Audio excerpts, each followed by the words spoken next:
All right, this is the recording for Force and Motion lesson 1.3.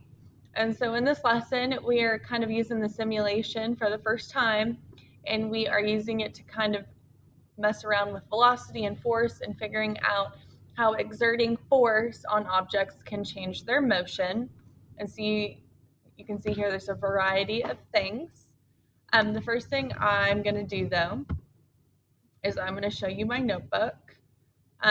We added some vocabulary words in here because there's some words that we're going to use a few times throughout this lesson as far as exert, force, cause and effect. And so it's important to kind of know what those mean before we actually get into it. And so you can see your chapter 1, lesson 3 page has us entering those words.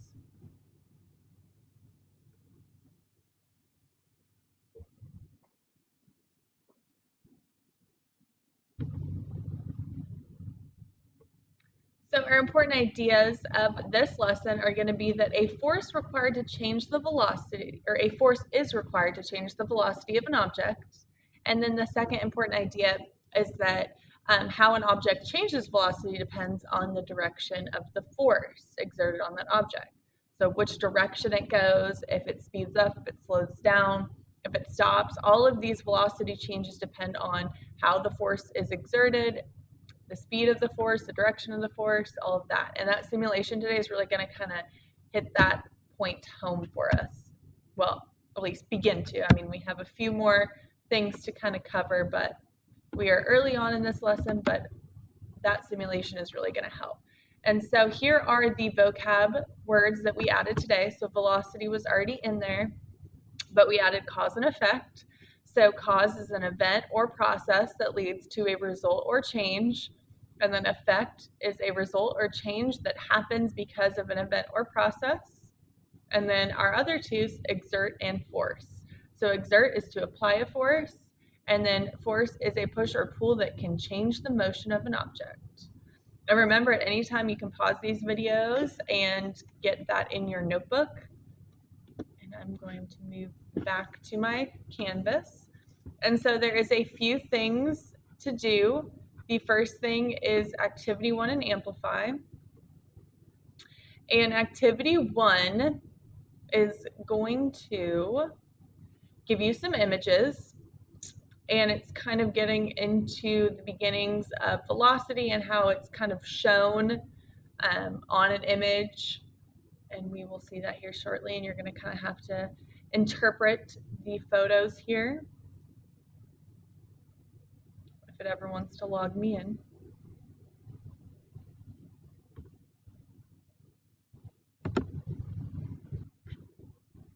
All right, so you're going to see that there's a set of images right here, image A and image B. Up here, it wants you to look at those images and think about the arrows and pick, using this drop-down menu, which image, A or B, shows the direction that someone's going to need to kick the ball to move it towards the goal. So is image A towards the goal or an image B? And you're thinking about that purpley pink arrow, which direction the person would have to kick the ball to get it in the goal. And then you have to explain your thoughts here.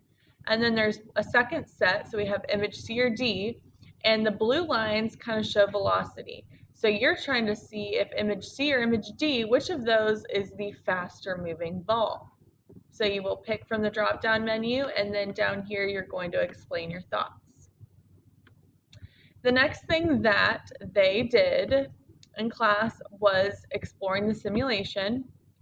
So open that up, and I gave them about 5 minutes just to explain, or not explain, but explore and figure out what the different functions of the simulation was. While that's loading, one thing I do want to show you that I showed them is, obviously we went through the warm-up, is that a few slides in, and these slides are here to help you because a lot of this information in these slides was things we went over in class that you might have missed. And so in this video, oops, I think it's, where is it? I think it's slide 12. When this pops up, there is a video on slide 12 here. I would show it, but it won't pick up the sound. that is an overview of how to use the simulation. And so it shows you the different features and the different ways you can mess around with the simulation. And so I gave the class 5 minutes to kind of just explore. We have different objects down here, and we have, so when you click on the object, you have different velocities. Horizontal is side to side, vertical is up and down, and so you can kind of have some velocity making it kind of go faster, and if we have multiple, it could change the direction, and so I kind of just had them playing around with it. Once you actually run the simulation, there is a force that can be exerted over here, and so you can prepare that force and then exert it, which means just make it kind of go.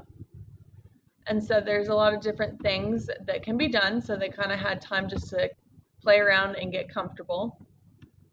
And then we actually started doing activities that had us doing scenarios with us. So the first activity is activity 3, and there was 2 parts of activity 3. We are only doing page 1 and 3 out of here. Once you open activity 3, you're going to notice that there are 4 pages. Page 2 and 4 are just some key concepts and vocab. You don't need to worry about them. But page 1 has 5 of the velocity changes, and these should look familiar to you. So start moving, speed up, slow down, stop moving, move in the opposite direction. And so what you need to do is you need to play around in the simulation and figure out how you can make the object, which is our thing here, follow these changes. And so an example that I gave the class was to get the object to start moving, you can apply force in any direction.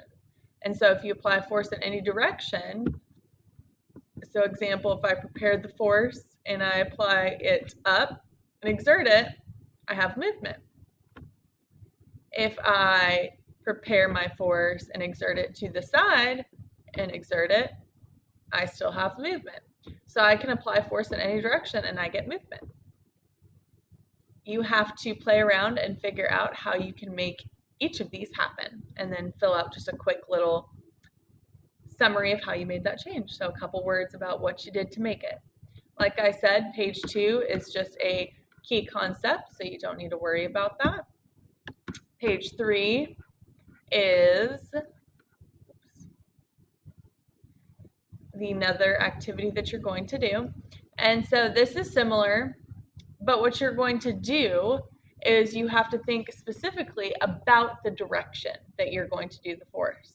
On that first activity, there's other things you could have done to get those things to happen. You didn't exactly have to do force. You could have had the friction on, you could have done a few different things. So it doesn't necessarily have to be force from right here. There's other things that you could have done. But now in activity 3, or I should say page 3 of activity 3, we're really focusing on that direction. And so we have our same 5 changes, our start moving, speed up, slow down, stop moving, and move in the opposite direction. Before you do anything in a simulation, we predicted. So we made predictions of what direction we would have to make that force be exerted in order for it to move the way it says over here. And so for start moving, I figured out, just like I did in the last example, if I did my force in any direction, it would move. And then I actually tested it, and that was true. So you're going to make a prediction, and then you're going to actually test it out in the simulation. It's okay if these two don't match. It's okay if your prediction's not correct, but you need to make a prediction and then actually test it out. Like I said, page 4 is just a definition, or I guess 2 definitions, and then you can hand it in. Activity 4 is just one quick little drop down question that it wants you to answer, and it's kind of connecting you back to the pods and how we have been talking about our asteroid mission or collection mission, and how our little space pod would attach to the space station.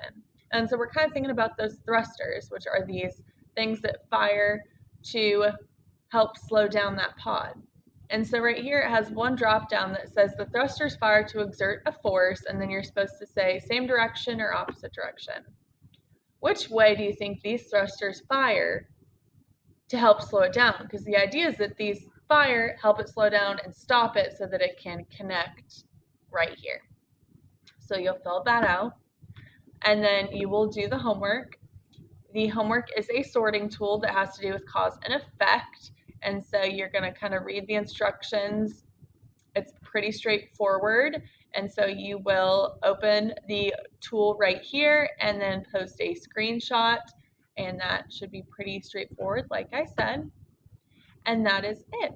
So make sure you did the warm-up, and then we had the activity 3 where we did page 1 and 3 of that and handed that in.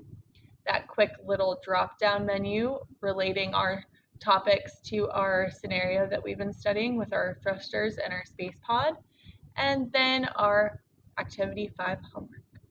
So that is that for this lesson.